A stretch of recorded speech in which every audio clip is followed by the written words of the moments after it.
We are here for the Umamusume OffKai Derby Winners Semifinals.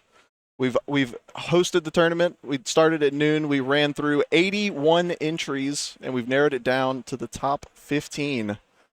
And I'm not sure which match we've got coming up first, but it should be pretty good. We're on the Tokyo Derby, 2,400 meters. It's going to be a right-handed track, summer, firm, and I believe sunny. Sunny is what we decided on. It is nice and sunny out here in San Jose today. Beautiful, beautiful day. Very, very beautiful day. And with that, oh man, I can't hear the crowd, but yeah, hopefully we get into this first race. It's going to be pretty exciting. We had a pretty good run. I think Jakalaka had a pretty good run. Matt Mario had a pretty good run. Enki had a very unfortunate run. Our number 1 seed, Enki, went out 0-2.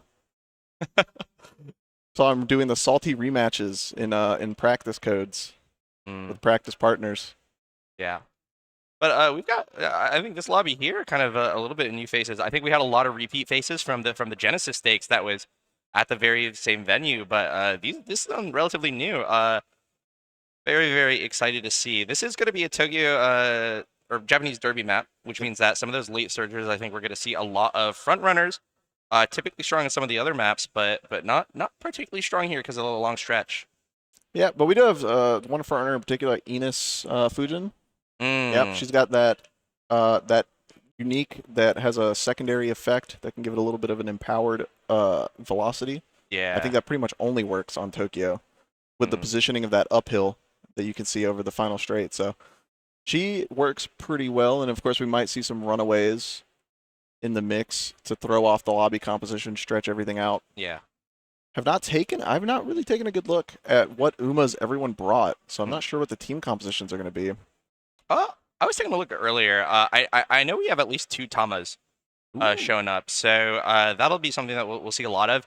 Obviously, with this being a medium, obviously not like a 2,200 meter, but Exogre, which we just see right there on the stream, is also a contender. I think it's only 13 meters delayed acceleration, which is still pretty dang good.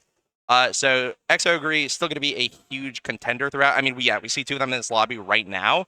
And that's going to be something to think of. What I'm actually looking at and curious, is that a debuffer Grass Wonder, or is that an ace with that UG that's being prepped right there? The UG Grass Wonder? Yeah, I wonder if that's an ace. I didn't even see that. I saw the A rank one. I did not see a UG. Yeah. But yeah, I mean, that looks strong. Yeah, yeah. Which it should, right? This is top 15. So we do have the nice natured. It looks like a little bit of a hybrid. We got the Mystifying Murmur. Yeah. All seeing eyes. I'm surprised we don't see any summer gold chips. I thought we'd maybe. Well, I guess it's a medium. It's a medium track, so you don't really need to bypass the medium restrictions on the debuffs. There it is. We're going to be getting into the races. So excited here for the OffKai Derby. Tokyo, 2,400 meters, medium left. Let's make some noise for our Umas. Woo! All right. Gonna be nice. I didn't even see the Tokai Teo. I'm pulling for Tokai Teo. I'm just gonna call my shot. Big fan of the Teo. Until Twin Turbo is in the game, I am rooting for Tokai Teo. That's true. And we got our lineup here. Horses are going to be getting into the paddock shortly. And crowd, I want you guys to shout "I love Uma" whenever something awesome happens. Okay, that's your assignment for the day. Guys, I'm a teacher. I'm giving you homework. I want you guys to make some noise and go crazy. We got some races. Oh, yes. We got Horasu? Oh, man, I might be butchering that. We got Helldiver, Onion Pancakes. You guys have made it this far without losing, which is a nice achievement. This is the winner semi, so nobody has dropped yet. Yeah. I wonder which guy's Helldiver. Yeah, it could be anyone. It really could be. It might be the guy in the blue shirt. I think that's John Helldiver. Nice. Oh, yeah, the one with the Helldiver helmet. Yeah, that makes sense. That makes a lot of sense. Yeah. Huh. And I like our little chiclet tracker on the left here. This is very modernized. Yeah, it is. It's quite nice looking. There we go. The intro cinematic playing. Bam, bam. Explosion. We're here. It's the Japanese Derby, and we're here to see some Umas run. Wait, we have no front runners. Oh, so yes, you're right. You're right. Unless that's not a front ogre too. That is something that could be done, but I don't think either of the X ogres are that. They might be pacer late here. Or it could be N too. I guess you really can run that horse in literally any position. She does it all. He really does. But yeah, so that means I didn't even notice we don't have any front runners, at least traditional front runners, unless someone is doing a little bit of an off roll maybe. So we're gonna have a lucky pace situation. I know Tokai Teo is pace. I assume the Xmas Ogres are also pace. Yeah. Other than that, it's gonna be a pretty interesting lobby loadout, and there they go. Groundwork, 1.5 million CCs. Those 1.5 million CCs, and the Uma stand is a nice little early addition for the Umas. Gets you nice and launched off, but that Christmas Ogre is way up there. That has to be a front, right? Yeah. Lucky base. I think we saw the groundwork proc as well for her. We're gonna see Tokai Teo running around in second, as well as the late surgers start to form their own pack with the clump in the back. Right now, all eyes, I think, are on this X Ogre. Remember, unconditional acceleration that is hardly delayed is something that you need to be scared of. So this Tokai Teo is going to have to put in a little bit of work if she wants to overtake this Ogre in the late game. Yeah, and it's not quite unconditional. You do have to hit those 3 wit checks on your recovery skills. And I've been paying attention. I think I've seen 2 co-off so far. So, but I think Lion Weight was on one of the late surgers. I don't think it was on the Christmas Ogre. So, but I did see a Gourmand pop off. I saw the Mystifying Murmur. We have Fast and Furious coming up. The lobby composition is looking pretty good. Christmas Ogre out in front. Tokai Teo in second. But who do we have in 5th and 6th is the real question. Yeah, look at this gold ship, by the way. So far pressed up into the late surger pack as the end closer, which that's something to be watching out. We are going to be going in the final stretch in just a second. Yeah, I mean, that's, just gold chip things. Yeah. Especially now that Daring Strike has been in the game for a little while. That with the unique just gets her pushed up. And with a couple of debuffers, too. They probably don't have too many velocity skills. Oh, but I see Moving Past and Beyond and Festive Miracle. Yep, it's going to be Christmas in July right now. Zogri going to be speeding up, and there she is in first place.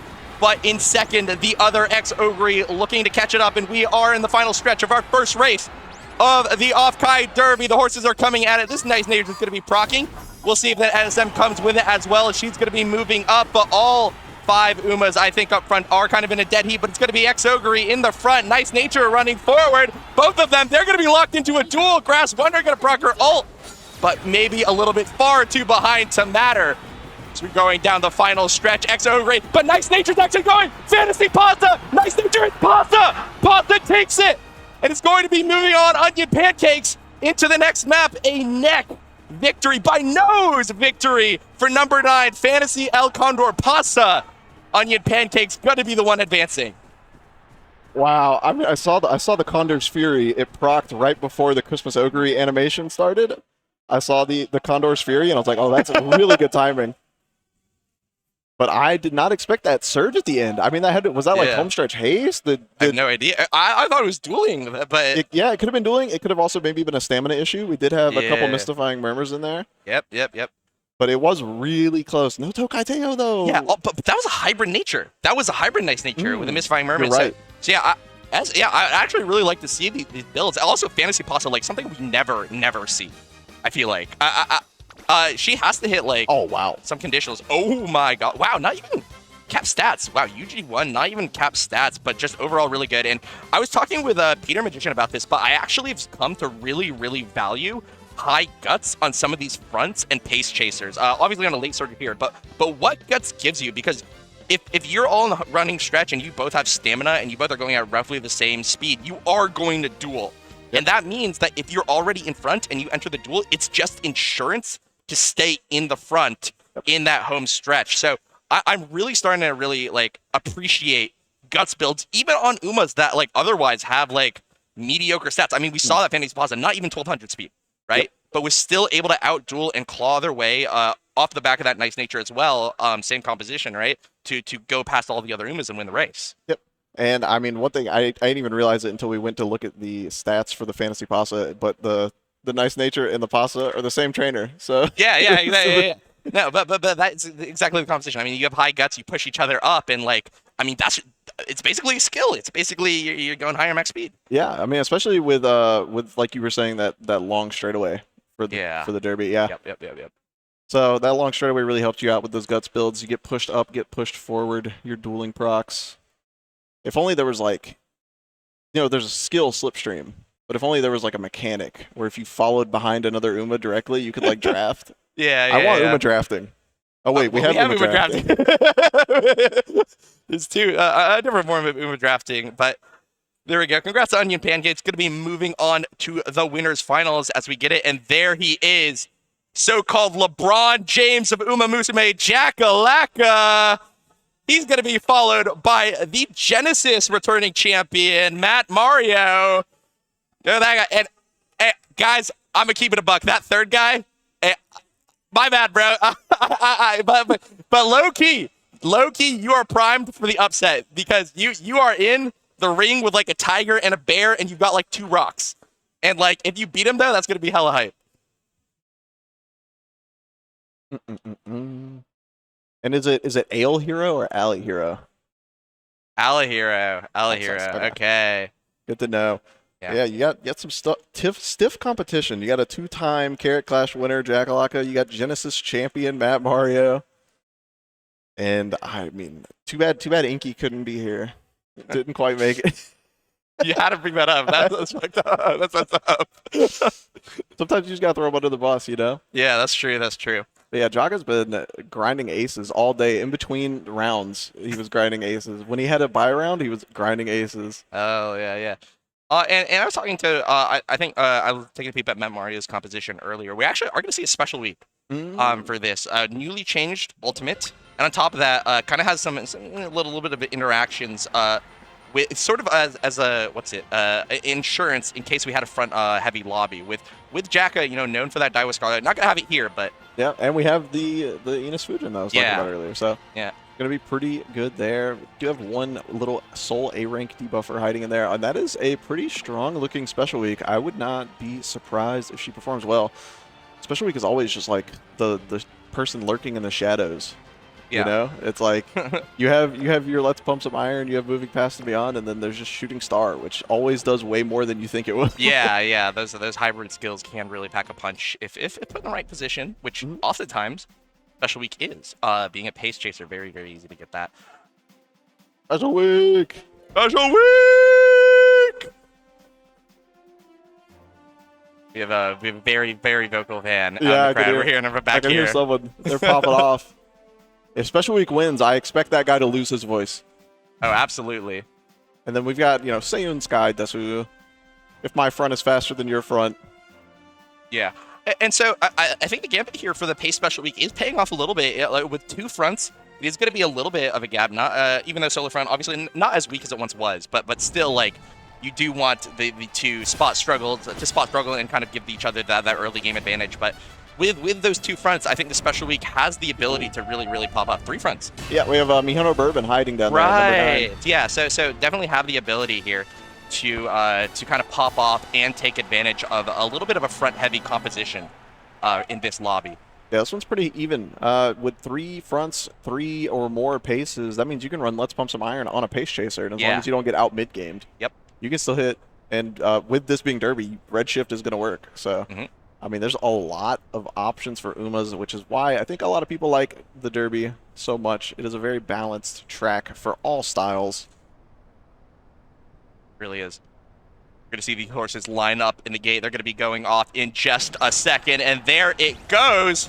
The horses are going to be going out to the front. We see Enos Fujin going to be the one taking the lead, but already we see that Sky and Bourbon chasing behind her, but with a beeline burst early proc, that's actually quite a significant distance advantage for Enos. Yeah, the other 2 hit Top Runner. They hit their Top Runners pretty early and started pushing up, but wow, yeah, Bourbon, hello. Yeah, I mean, Mihono Bourbon things, she wants to just walk fast for no particular reason, but all these gold skills just coming out. We have just such a sizable lead between the front runners and the pace chasers. There's and the backliners, it's even worse. That's going to be a huge distance they have to close if the backliners want any shot at winning this.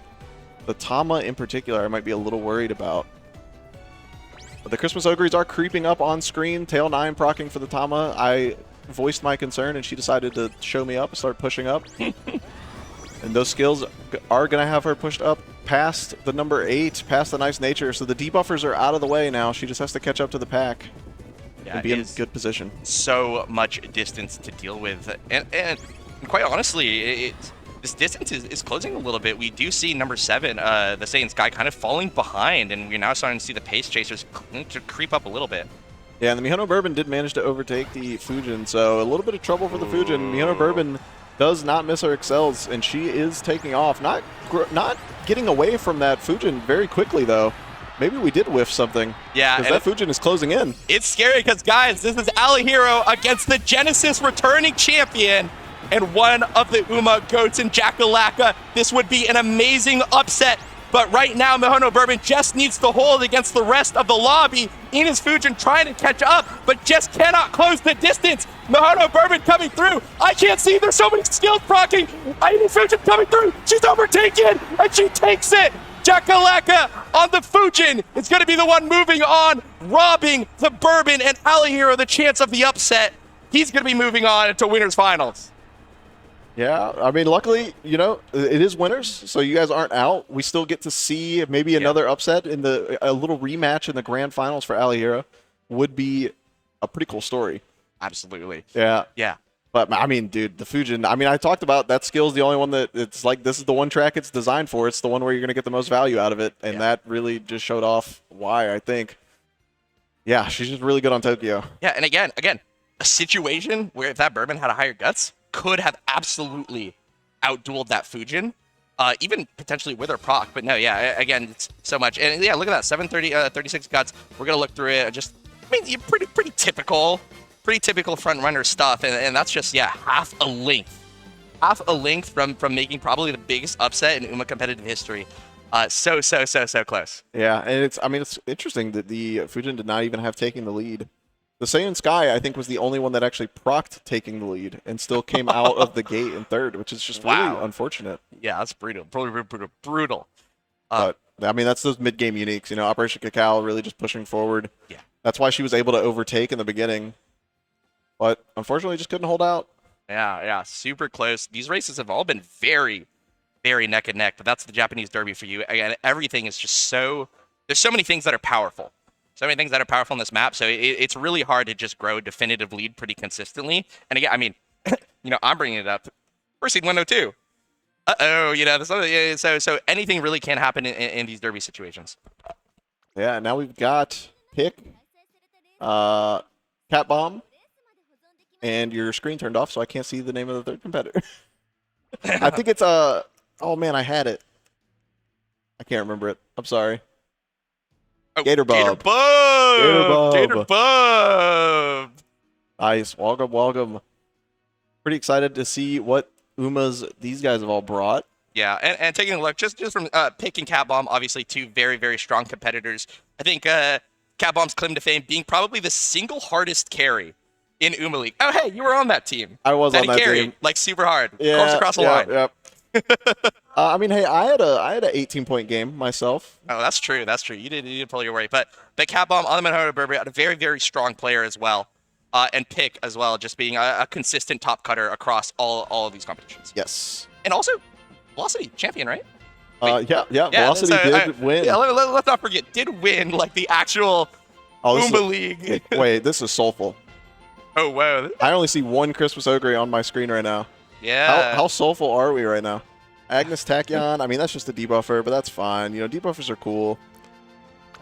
Depending on who you ask. But we got the Smart Falcon Triple token. S. Wait, what? Triple S Smart Falcon. I saw that. But yeah, turning over to this Gold City. Gold City also recently got a buff. Has pretty good mid-game now, too, right? It has effectively gold chip. But yeah, Triple S Smart Falcon. Holy. Reek Falcon right now. Coming out is a very, very, very scary situation. And the Summer Dober, I've not actually seen that Uma, like in game. So I've seen some gifs. Oh, it's solo front though. Oh, but the mechanics have changed. Yeah. So solo front is not the death sentence it used to be. It's actually it's a little oppressive actually. I was reading some feedback from an Uma League Season 2 solo queue game, and they were talking about how in solo front there's like a wall where the pace chaser has to like somehow overtake. Like the solo front had 16 seconds of pace up, and the pace chaser was just like could not close the gap. Like they were firing off all their skills and just could not move past this invisible wall to overtake the solo front. And that's an in-closer Christmas Ogre. Oh yeah. And again, these later positions are generally favored in the longer stretch, so speed does matter. Speed absolutely does matter. in this situation, and that little extra percentage buff that this Exo Agree is going to get on top of if she hits her excels will make her the fastest horse on the field. Yeah, but I am once again rooting for Tokai Teo. Can Tokai Teo win a race? Third victory. Let's see. There it is, the explosion of the Japanese Derby to blast our way onto stage here. Japanese Derby, the final winner semifinal to determine who's going to be placing themselves in that winner's finals with their ticket to Grands and some of those prizes that you saw on the desk earlier with us. Yep.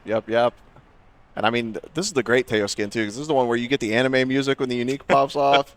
You just like, you pop off yourself every time you see the ult actually hit. Yep. And like Gold City, #1 favorite. Measure Dober, #2 favorite. And then there's Smart Falcon. She's the Nepo, the lobby owner's ace, so she gets to show up even though she's #4. Yeah, I mean, the triple S was really solid stats too, and with all that proc, taking the lead, groundwork, dodging danger, front runner straightaways, that's a Smart Falcon right to the front, exactly where she needs to be.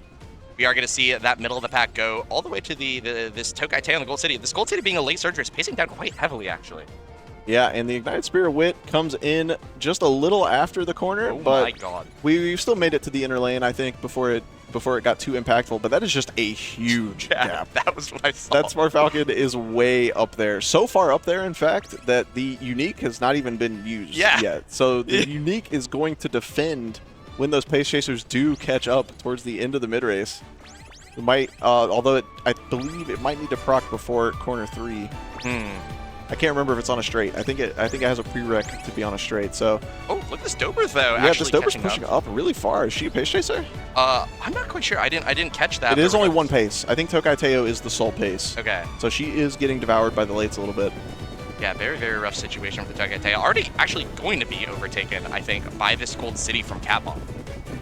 Yep, and that gap that we saw earlier is closing pretty rapidly, but like I said, that Smart Falcon does still have her unique that she could potentially pop off to defend with. Speaking of uniques. Pet that dog! Pet that dog. Wherever this wonder leads, Measure Dober is... Oh, where's the gap? It's Where gone. was that lead that we talked about earlier? Wait, Smart Falcon, you need to proc this all. Girl, you need to run right now, but it might be a little bit too late.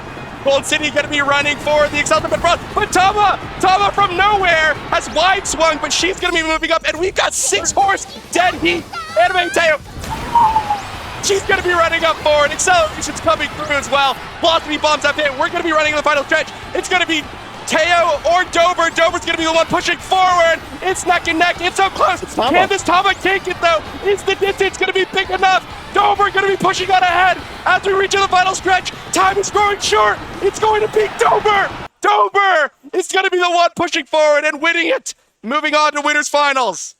Oh man, the certain victory came through. I thought this was it. I was like, yes, Teo's gonna win, and then the ultimate ran out, and you just watched her start falling backwards. Dude, what a crazy... I mean, we saw that gap. It was like... I mean, that gap was by distance. Like, she was just way ahead of everyone. She had their own, like... She had her own, like, Airbnb up there. Just rented it out. But eventually that space did close, and there it is, bringing pick forward, just barely beating out catbomb's Tama as well. Just going to be moving on. Hit the right excels. That's that hashtag Elite Surger life, as we call it. It's going to be moving pick on into the winners finals, and wow, again, another just heater race. Yeah, I mean, luckily with it being Derby, I mean, you have so many options. Like, I think we saw like 6 different Umas pop redshift. Yeah. I mean, well, it's like position 1 through 5, right? Yeah, exactly. Yeah, so you get a 0.2 Excel basically just for free, and then we also saw the Moving Past and Beyond come out, and in addition to that Dober unique, it popped like, I think it had a good little bit of carryover. It procced like right before the late race, so pretty strong performance there. And yeah, I mean, just pet the dog. Pet that dog. Hey, hashtag pet that dog. Talking like Curran. She ain't even here. It's a medium. My bad, boss. But yeah, the Dober. And again, Camry Dober, again, not something that we see a ton. Joining the Fantasy Pasa. So we've got a very, very interesting winners finals coming up. So very unique courses, just general roll. Yeah, and I'm trying to remember who won each of the semifinal races. Can you open the bracket? Yeah, absolutely. I'm trying to remember. I know Jaka won with the Fujin. Yeah, so it's going to be Jaka and Onion Pancakes going to be representing that in winners finals. And Onion Pancakes is race. They had no front runners in that lobby. So it's just going to be the Fujin. And then, wait, Pick? Oh, did Pick bring the Dober? Yeah, Pick was the Dober. Oh, yes, okay. Yes. Nice. Yeah, very good then. So yeah, that's going to be Smart Falcon's not going to be a solo front this time. We know we have the Fujin. And then Onion Pancakes is gonna put on a pretty good performance. Oh yeah, here. yeah, absolutely. And it being, by the way, the lowest seed here in this top cut, going against seed 2 and seed 3. So again, you know, no pushover lobby. Again, the two-time Carrot Clash, LeBron James of Umamusume, Jakalaka.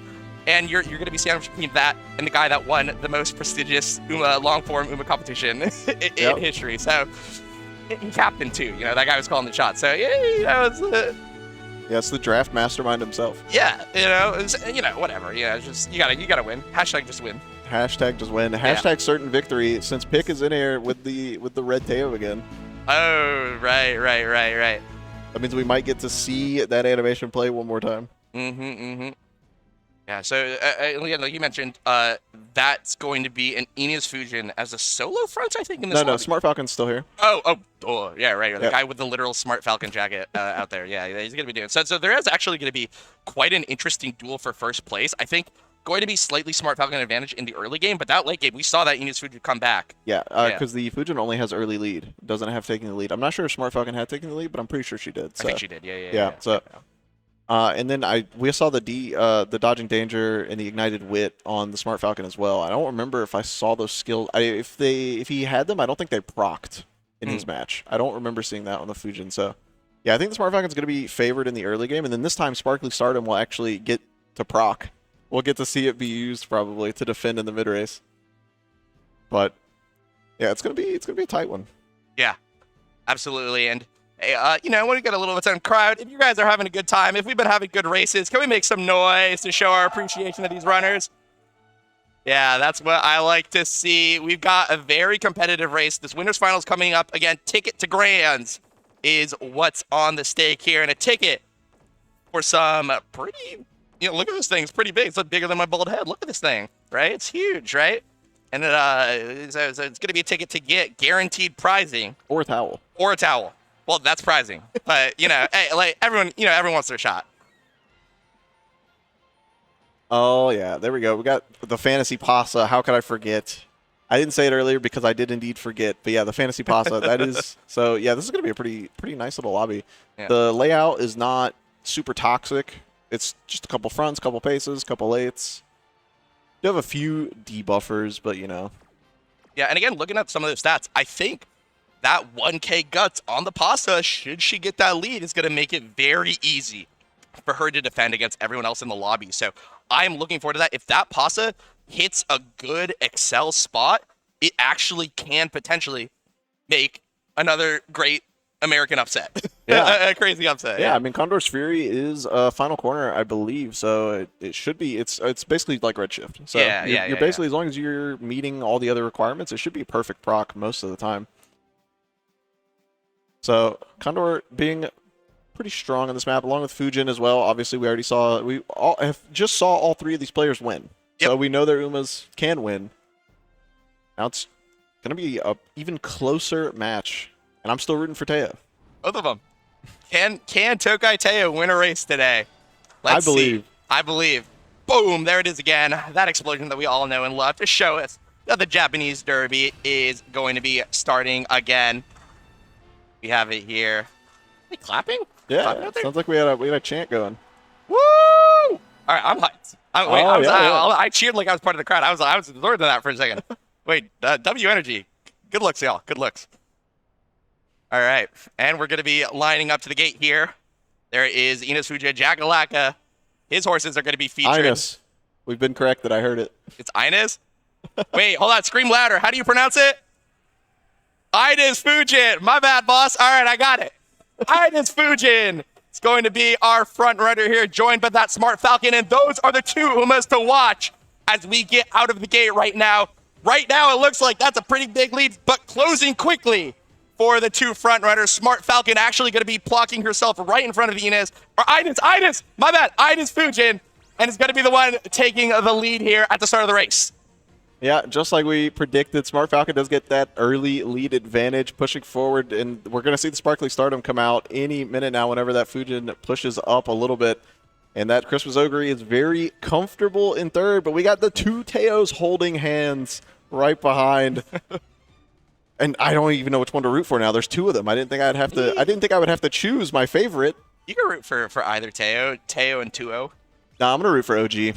Oh, there goes the Sparkly Stardom. Nice defense. That Smart Falcon's going to get a nice, bigger lead pulling out. The Fujin trying to close the gap, but not quite there. And that's 1, 2, 3, 4, 5 Ooms on screen. So number 6 position is going to be that number 9. That's going to be Nice Nature, which means the Dober might be a little too far back. She needs to push forward before they get to that late race. Yeah, a little scary situation here for our late searchers. That lead, they're going to be closing a little bit as we reach into it, but look at number 5. Smart Falcon is going to be having a significant lead going in this final corner. Yeah, with that much of a lead, she might be safe. The only one I'm a little concerned about at this point is the Christmas Ogre, who has creeped up, and Festive Miracles popping off. Here Welcome. we go. This is next Ogre domain, guys. It's still a medium after all, and she's going to be pushing forward. Ina's Fujin going to be falling behind. Just not enough to make it through, and we are on to the final straight. It's going to be X-Ogre moving forward. Smart Falcon not able to keep the distance going. X-Ogre going to pull ahead. Behind her, Anime Teo, an opportunity to take ahead, but with that acceleration, X-Ogre is going to be building the distance. She's going to be the one taking it, and she is going to be crushing the dreams of every other horse on the pitch. X-Ogre going to be moving forward to a grand finals, guaranteeing their prizing and getting a spot in top 3. Oh, yep, the pro LARPer, LeBron James, Jakalaka himself, moving on to grands.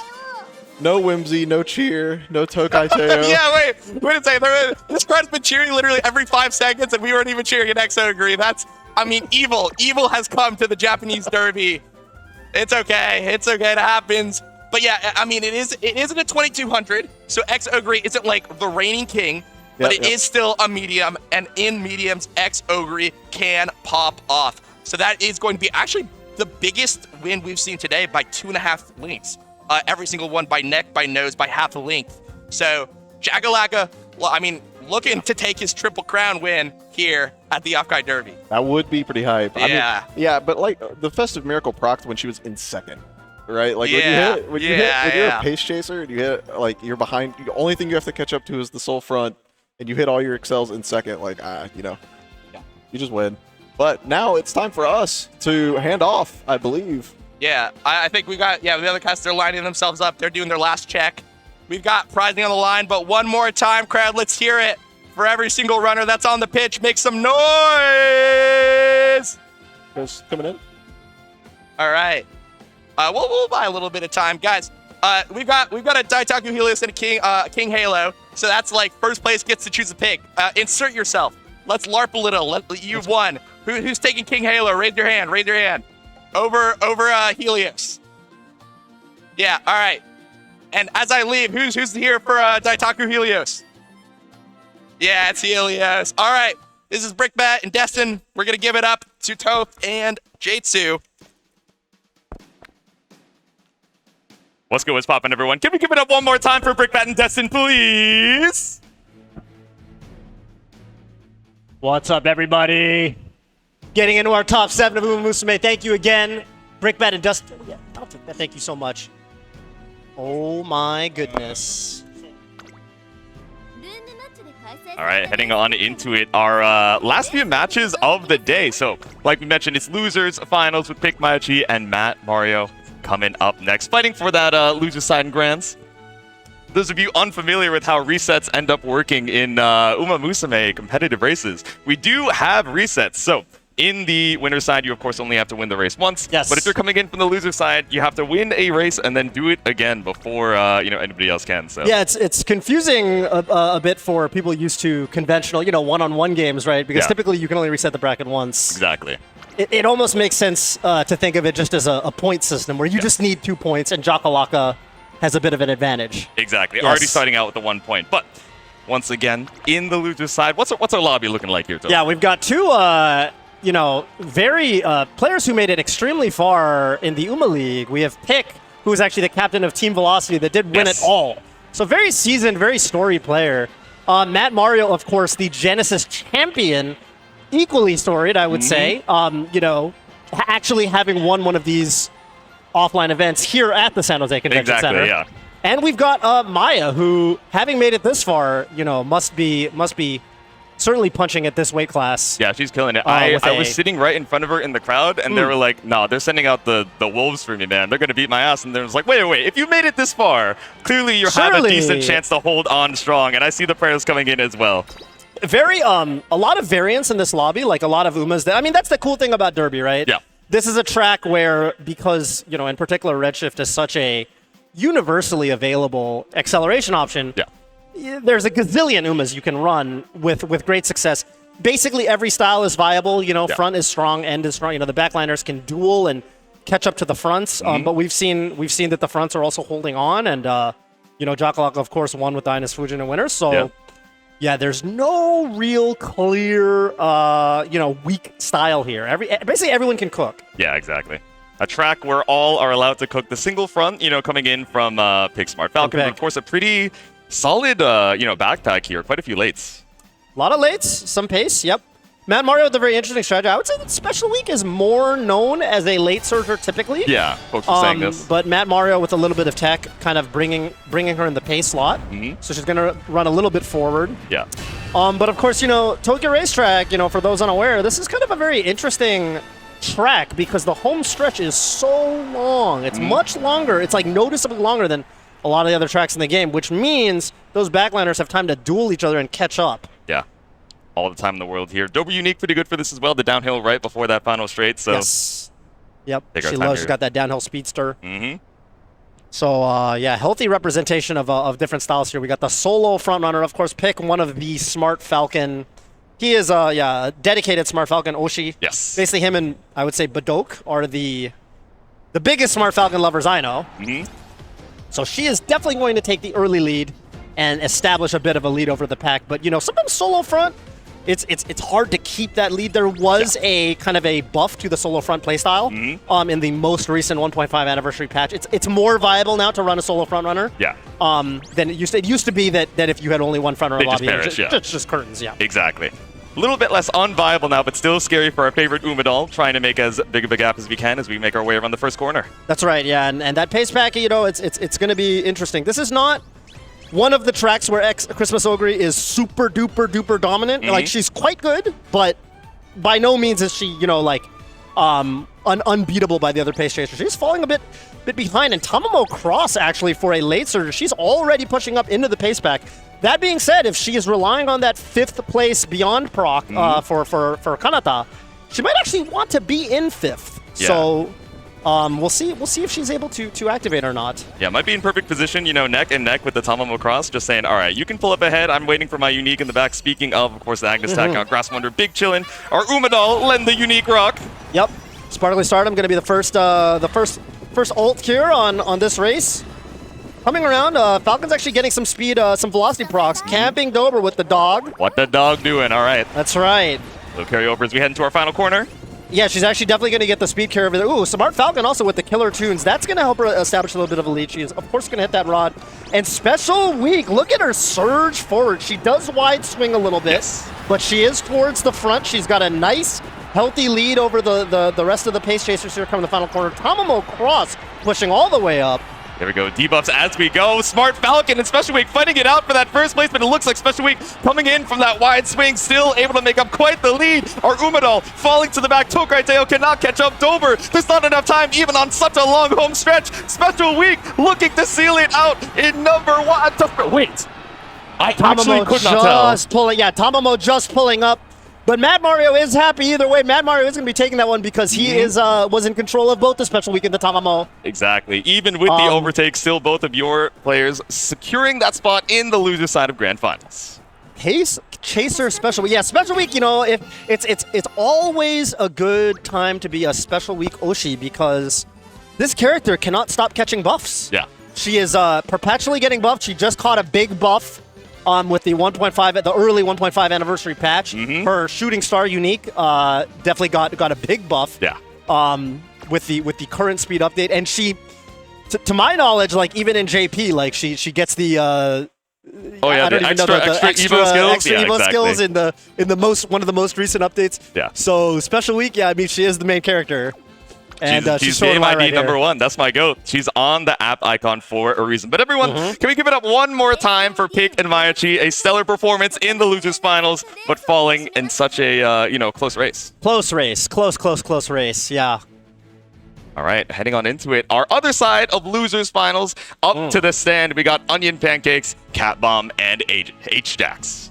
This is another set of players that are very, very storied. Yeah, Onion Pancakes, I think, had a very, if I'm not mistaken, I think Onion Pancakes had a very strong performance at, I think it was Genesis. Right. Okay. Yeah, Hjax, one of the Uma Guide extraordinaires, like Taishin Oshi extraordinaire, Yes. Narita, always running Narita Taishin, very strong Narita Taishin player and across many champions meets.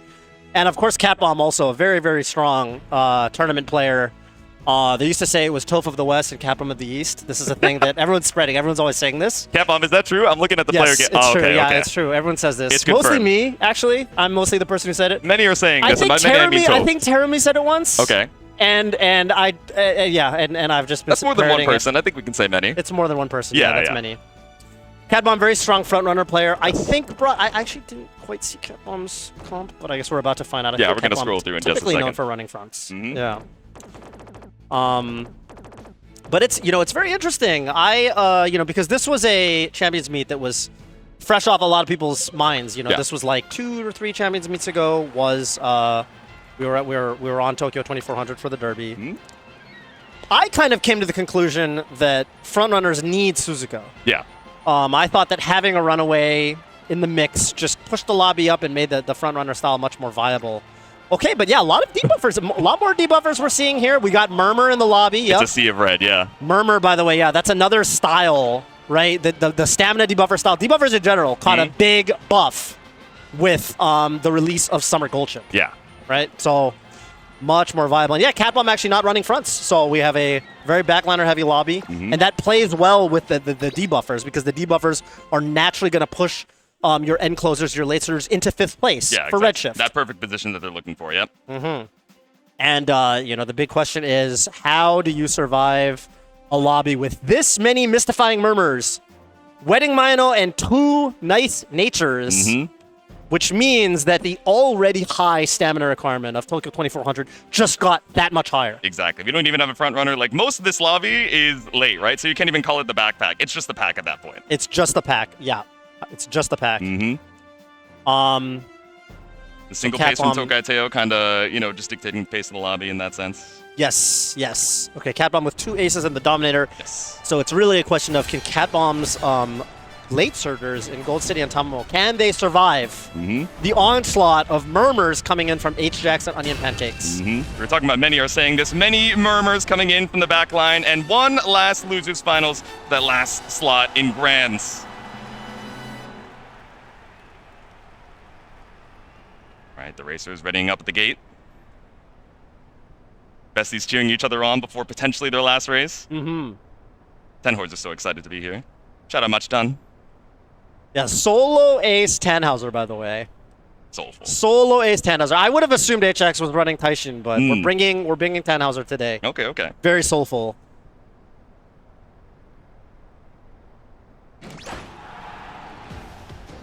Right, All some of these stars. backliners off. Yeah, we have a very backline heavy lobby. Of course, you're going to see, even further back is going to be those debuffers. Lots of debuffers in the lobby. The Nice Natures, the Wedding Mayano.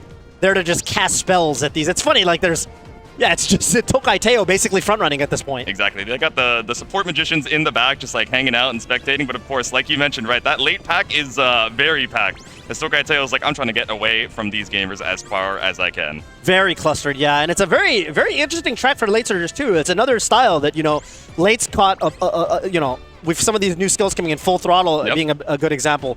Late surgers themselves got a ton of buffs with the most recent patch, so a very, very strong style now.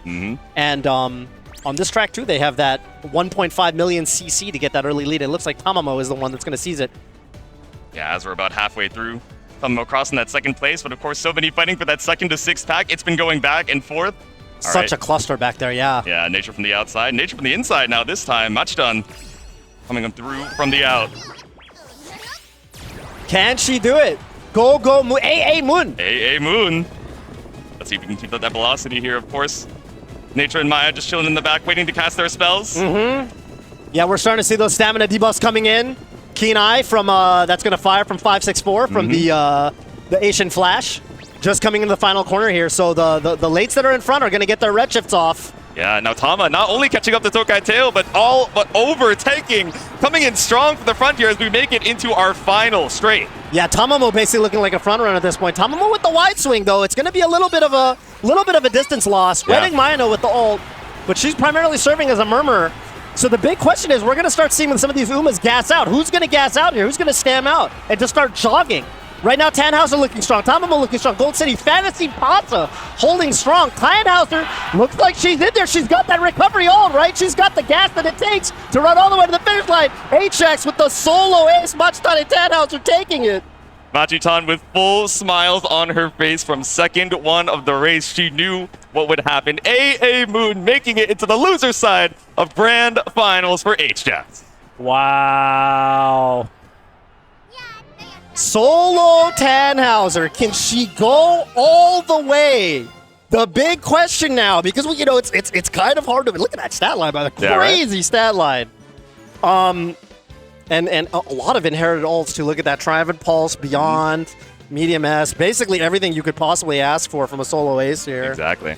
And yeah, I mean, one of the questions with Hjax entering the Grand Finals from losers, are the other players in Grand Finals, are they scammed for double murmur? Yeah, exactly. Double debuffs coming in from Hjax, right? So that does mean that our grand finals is going to be Jakalaka, Matt Mario, and Hjax. So while we get those lobbies set up, just a reminder, of course, Jaka coming in from the winner's side, so only has to win once, essentially is 1 point up above the other two competitors, but Matt Mario and Hjax coming in from the loser's side have to win 2 races. And fearsome, yeah, and basically everybody in this lobby is like somebody you kind of expect to be here. Exactly, I would say that, yeah, it's definitely, if you had to construct a grand finals out of this player pool, Jakalaka, very storied multiple tournament winner, Matt Mario, Genesis champion, and Hjax, on the Hjax was one of the players on Pix, I believe on Pix Velocity Squad that won Uma League, right? So Uma League champion himself.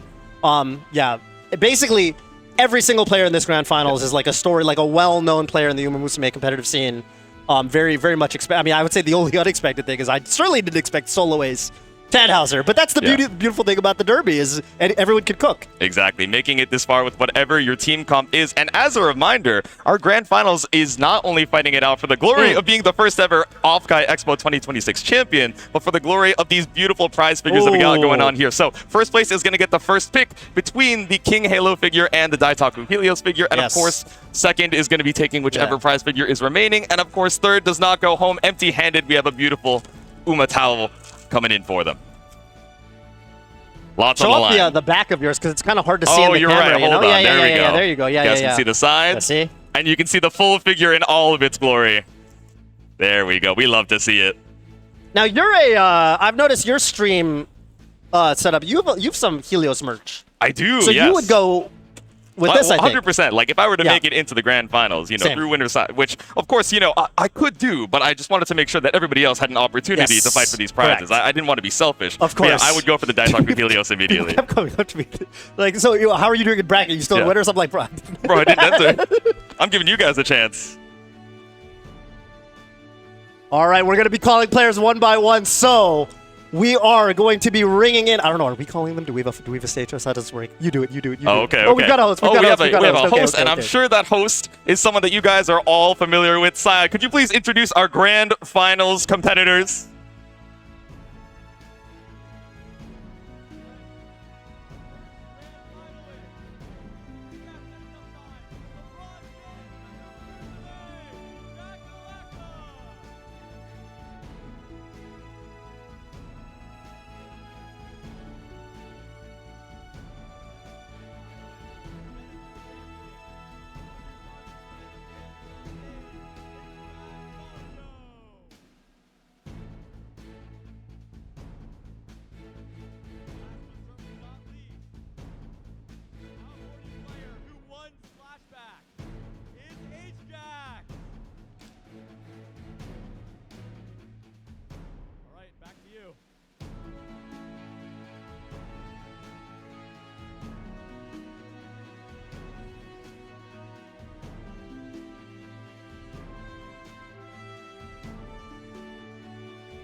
So again, Jakalaka needing only to win a single race here, Yeah, exactly. and the other two needing to win too. I mean, one thing I will say, right, is Jakalaka the only one with a Christmas Ogre? Because Christmas Ogre kind of is a natural resistance to the stamina debuffers.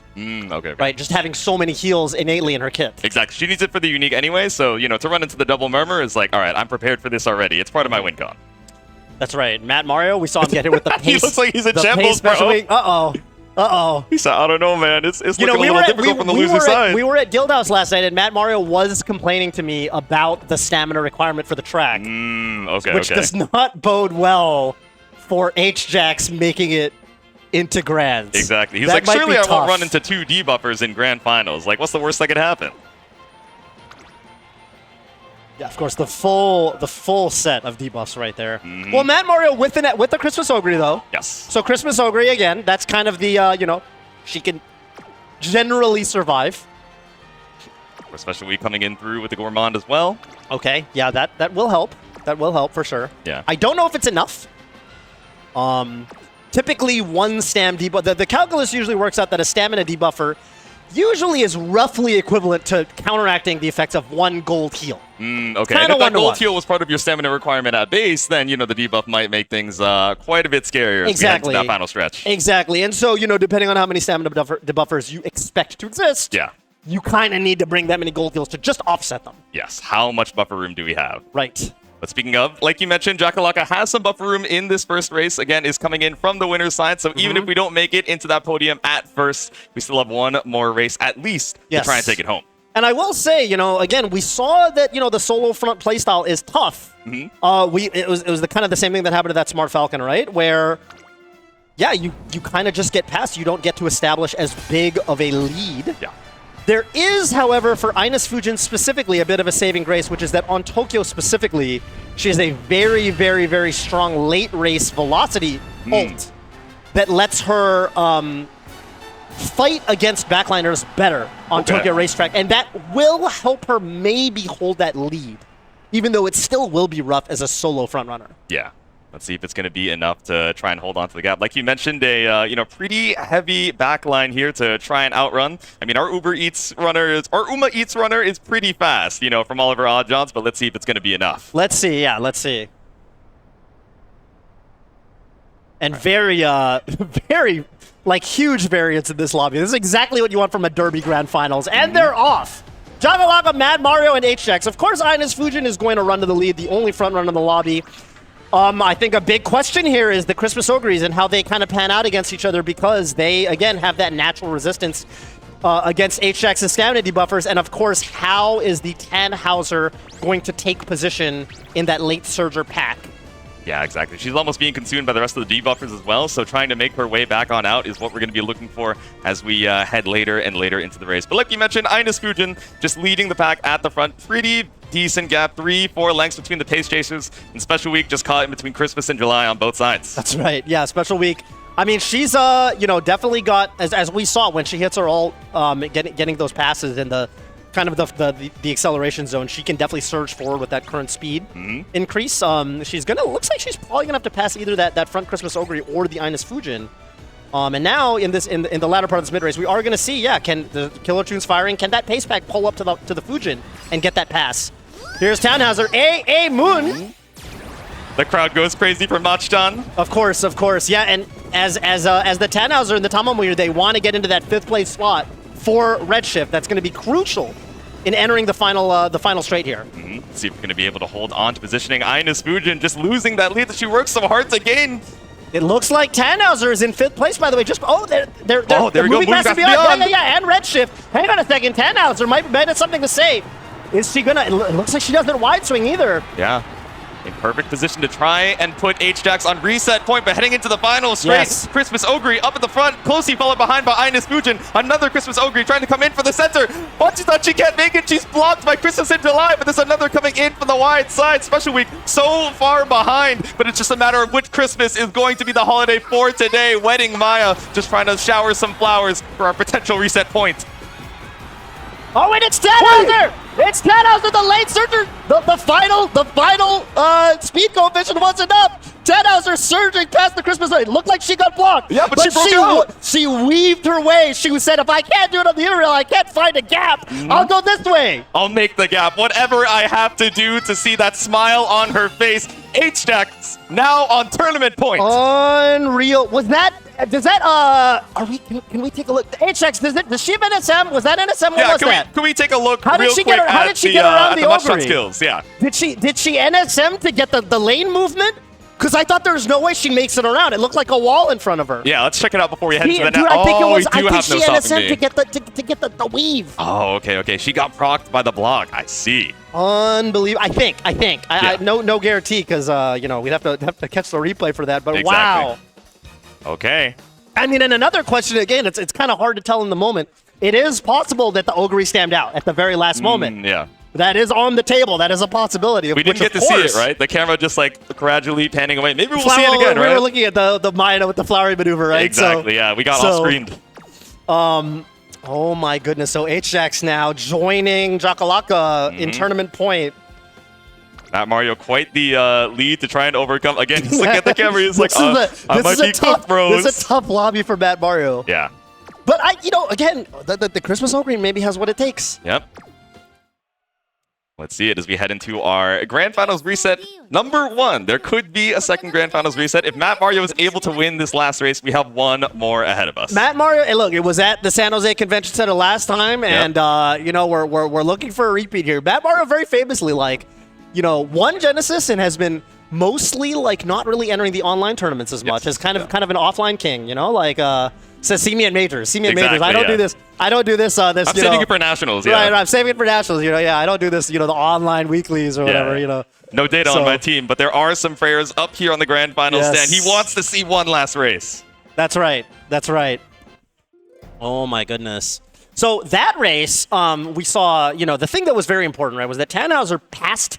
I think a very important part of this battle is the battle between Tannhauser and Tamamocross, because they're the two late surgers that can fight it out for the 5th place slot. Yeah. It's going to be the 3 debuffers, right? I can count. Yeah, Grass, Nice Nature, and Wedding Mine are going to be 9th, 8th, 7th. Picking in the back, yeah. And you really want to be 5th, because 5th place gets you Beyond and Redshift, which lets you win. Exactly. So the big question is, who is going to, out of the 2 late surgers, that's super important to get into 5th place. And it's basically between Machikane Tannhauser and Tamamocross. Yeah, in that battle between 6th and 5th, right? The unique that you need to overtake that front line is hanging in the balance. Right. So we saw Mach-chan take it the last time. Let's see if Matt Mario's Tamamocross is going to be able to rewrite the story as we head into our first Grand Finals reset.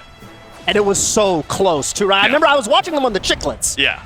Which, for those unaware, that's the name of the little, the display at the top. Exactly, a little HUD. So if we're going to be looking at that again, we have Tamamocross in the 8th gate. 8? And we have Mach-chan in 3rd. So if you guys are looking at that HUD to see who takes that 5th place for the unique, it's 8 versus 3. 8 versus 3, that's right, yeah. Good to know. And if you're watching the Ogre battle between Jakalaka and Matt Mario, that's 9 and 5. Okay. Good to know. One last wave to the crowd. Trying to seal it out here, either for Jakalaka or Hjax. They do not want to bring it to that reset number 2. Let's see. Oh. Okay, we hear the the unique fanfare. I didn't know about that. I didn't know he had that. Yeah, right? All right, Ines Fujin.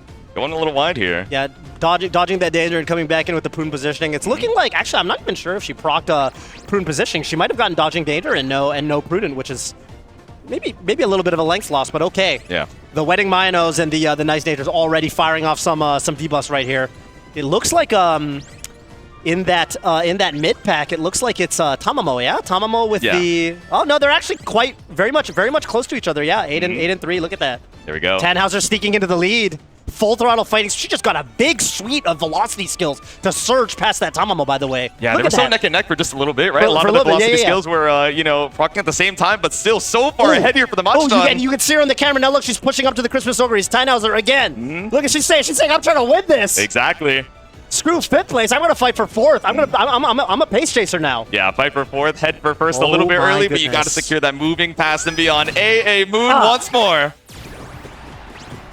Oh my goodness. Tamamo cross with Fast and Furious. I mean, but look how far ahead Tannhauser is. Tannhauser's in 4th already. She's pushing into the Christmas Ogre pack. Yeah, just above.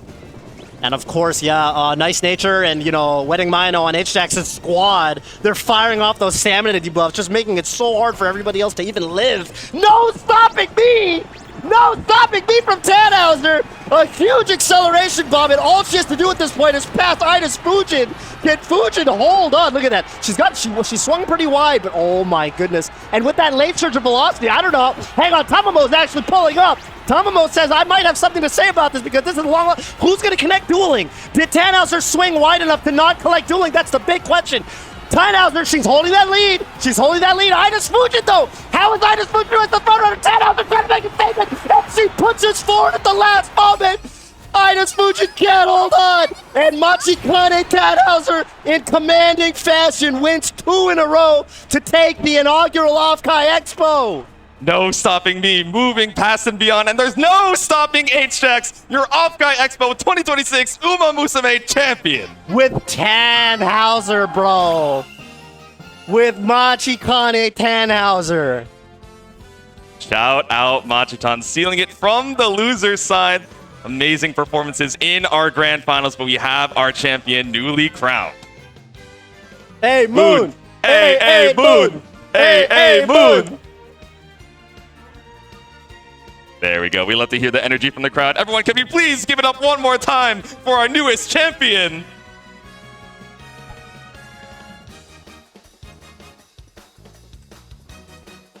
It actually seemed like solo Ines Fujin was going to hold that lead. Yeah, it was so close. But I see the mic in our champion's hand. Does he have any words for the crowd?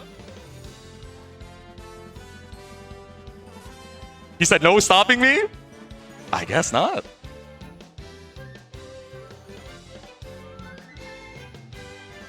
I couldn't hear what he said. I couldn't hear the second part. Well, Matt Mario said no stopping after he won Genesis. Maybe that's tradition at this point. I don't know. He said go Mambo. Oh, he said go Machitan. I hear you. Yeah. Red News somewhere smiling. I know that. I know that's right. Unbelievable. Honestly, dude, yeah, I can't believe how close that was at the final stretch. I can't believe Ines Fujin held by a neck. Yeah. By a neck with a solo front runner. Unreal. Yeah. But everyone, you know, it was a stellar grand finals, and we couldn't have had it without Jakalaka and Matt Mara. So could we please give it up for them one more time? 2 titans of the competitive scene. And they're not going to be going home empty-handed. Of course, Hjax is going to have his first pick on the prizes so far. Shame about no Narita Taishin. That would have been... That's how it goes. Can't win them all. You can't win them all. Yeah. Machitan is soulful enough for the crowd, I believe. I heard them going crazy every time that unique hit, so... Yeah, certainly. But not only the prizes, you know, after seeing our amazing grand finals, I believe we do also have a winning live to set up for our winner. God. So whether that's a prize or you know, an obligation is up to Hjax, right? But I hope you practice your Umapyoi. Oh my God, is it Umapyoi? I believe so. I have to imagine. We can confirm with I mean, we just have so many more. We have so many more songs available in the global version now. We have Miss Victoria now, which is pretty dope. Just do this. I wonder if it's dealer's choice. You know, we'll see what Hjax wants to rock in just a second. Sure. I'm curious which one Hjax is going to choose. He could just yell it from behind the curtain, I guess. But he's focused on the winning live right now. I don't know. I'm feeling the pull of the King Halo just because I associate Hjax with playing backliners more. And I see Helios more as a front runner. Exactly, yeah. So I would see this going to Jakalaka, but that's just kind of my Because you're running front on the Ines Fujin anyway, right? Yeah, so exactly. Thematically, it makes sense. Jakalaka more known for front runners, you know? Yeah. But, I was going to say Matt Mario known for throwing in the towel, and then I was like, wait, that's toxic. That is... You still made it into third place out of 81 Matt Mario entrants. actually not known for that. Exactly. Yeah. As a former champion, as an undefeated, right, as a former champion, so... You said see me at Genesis. See me next year. I guess Genesis Black also coming up in a little bit as well, so... Genesis Black coming up as well. Yep, that's right. Also going to be over there. Yes, and Genesis X4 next year. Oh, I hear them sound checking up there. Okay. Hey, what song are they? Hold on. Yeah, that sounds like Miss Victoria. Oh, okay. Hopefully you guys are excited for our newest live. I know we saw the patch notes where it was like, oh, okay, Miss Victoria now being added to the game. You're like, wait. Yeah, now it's time to log in. In the future or for this CM? And many folks were very surprised to see a new live after their CM results. That's right. Yep. I resolved. I get it. Uh-huh. I get it for people who did. But I said, before I went into my finals, I said, no matter what, I'm going to watch. If I lose, I'm going to watch with, you know, that famous Japanese post? Yeah. Where he said, you know, I worked so hard, but I only got third. And I had a bittersweet feeling because my Umas were dancing, but they didn't have that center stage. Yeah. And I decided, I was like, no matter what happens, You'll be there to watch. Because I'm going to become a stronger person. If I watch and I, like, you know, experience the suffering, Yeah. then I think that can only make me a stronger Torena. Exactly. Yeah. You know, but I didn't become a stronger Torena because I won, so. he was already too strong. He didn't have any more strength to muster up, right? Yeah, I won with the only Uma who shares my birthday. And that is? Air Groove. Oh, there we go. Yeah, that's my birthday buddy. Shout out to Yeah. But for those of you who didn't make it into that first place, you know, we haven't seen it on the global side yet. But for those of you who are maybe tapped into the JP main story, of course, you know, maybe you have your Fusaichi Pandora story, right? Sometimes you land in 5th, you're watching from the back, and you're like, that should be up there in that top 3 podium. But looks like we have one last thing for you guys. We have a winning live ready up on the stage. Everyone, could you please give it up for Hjax? Hjax, Hjax. Hjax, Hjax, Hjax, Hjax.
And we are going to be bringing them, I think, backstage for the prize selection. We have one more thing, of course.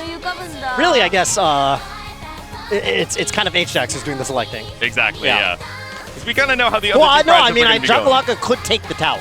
That is, or you know, Hjax could take the towel. I don't know. Maybe if he really wants the towel in particular, he's like, okay, I gotta split it out for my trainees, you know? What is it? It says. Gotta train up. I think it's the Uma Pretty I think Derby it just towel, says, I think. Yeah. Doesn't really even have any Uma on it. So you're probably taking one of the figures, but Yeah. maybe you, I don't know, you really hate Helios. Who's to say? I mean, maybe he already has the King Halo and Helios figures, right? He's like, oh, I'm such a big fan already. I might as well get the thing that I don't have. I don't have the towel. Yeah. Okay. Okay. There we go. Our third place, Matt Mario. Yeah, you're right here. Yeah. Anything to say? Any last words? Those stamina debuffers were awful. I thought like at least the captain's at least like one of them will proc you. But 564 Murmur was legitimately like. Oh wait, you. Oh wow. One more time for the people in the crowd because they didn't get a chance to hear you. Okay. Going in with 564 debuffers was probably the worst thing to see. I can't hear you.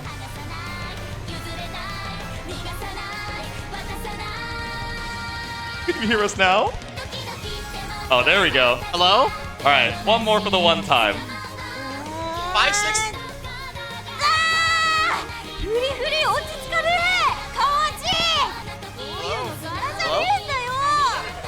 Hi. Loading in to the lobby, I see, oh wait, I'm dealing with the 564 debuffers. I'm like, oh, I think I did. I got nothing. So I was just kind of just like watching, maybe Christmas over we could do something, but I think I was not very stamped enough because I prayed that no one would be bringing those, but you know, it was a good effort, so. That's how it goes. Still stellar work here from Matt Mario. And your prize, you're not going home empty-handed. We got you with the Umamusume Pretty Derby towel. Congrats again to Matt Mario, third place. All right, and coming in at second place, everyone, let's give it up one more time for Mr. Jakalaka.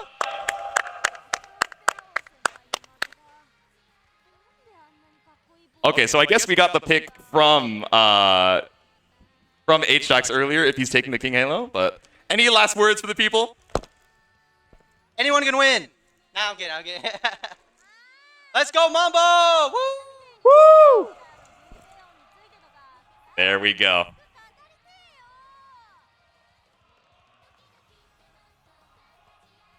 All right, and one last gamer to crown here. Our first place and the first ever champion of OffKai Expo Umamusume. One more time, everyone, please give it up for Hjax. Hjax, you already said a few words to the people, but in between then and now, any last words for the folks at home? Mambo should be meta. Maybe she is now. Maybe she is now. Maybe she is now, and here you go. Exactly. And of course, our grand prize, Daitaku Helios. Enjoy, thank you. Congratulations, Hjax. And thank you to everyone for tuning in, for watching, and if you were playing here at OffKai Expo 2026, but that is going to be the end of the Umamusume action. I don't know why I'm moving my headset as if I can hear Saya. Sponsored by Korobukiya. Thank you so much. There we go. Thank you so much for the support. And thank you, everyone, for tuning on in. Toph, it's been an absolute joy hanging out with you on the mic. Any last words for the folks at home? Listen, yeah, this is a really wonderful community. It's been awesome for me to make friends with people like Jakalaka, Matt Mario, Hjax. Everyone's really, friendly, fun to talk to. It was cool kind of meeting them at Genesis, and it's great to see everybody again. So, don't be shy. Come say hi. Enter some of these online tournaments. They're a blast, and maybe we'll see you at the next one. Peace out, y'all.